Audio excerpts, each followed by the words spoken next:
Coming to another important interesting topic. మీకు IPO అని చెప్పాను కదండి ఫస్ట్ ట్రాన్సిషన్ న్యూస్లో.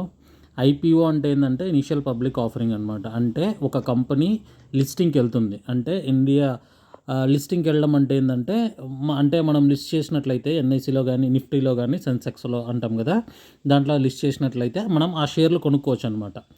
సో అలా తీసుకున్నట్లయితే లాస్ట్ 20 years 2000 నుంచి 2020 వరకు మనకి ఐపీఓ ద్వారా ఫండ్స్ రేస్ చేసింది 692 crores.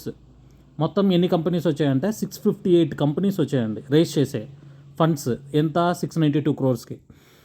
లాస్ట్ 5 yearsలో తీసుకుంటే 2020 to 25 1,06,005 crores రైజ్ అయిందండి ఫండ్ రైజింగ్. మొత్తం ఎన్ని కంపెనీస్? 336. అర్థమవుతుందండి? ఇంత స్టార్టప్ కంపెనీస్, ఇన్ని కంపెనీస్ ముందుకు వస్తుంది. It is only initial starting అండి. ఇంకా ముందుంది ముసల పండగ. So be ready. మీరు ఖచ్చితంగా నాతో పాటు ఉండండి. మన ఛానల్ని సబ్స్క్రైబ్ చేసుకోండి. ఇండియా ఎలా గ్రోత్ అవుతుందో మీకు డైలీ ఇన్ఫర్మేషన్ ఇస్తుంటానండి.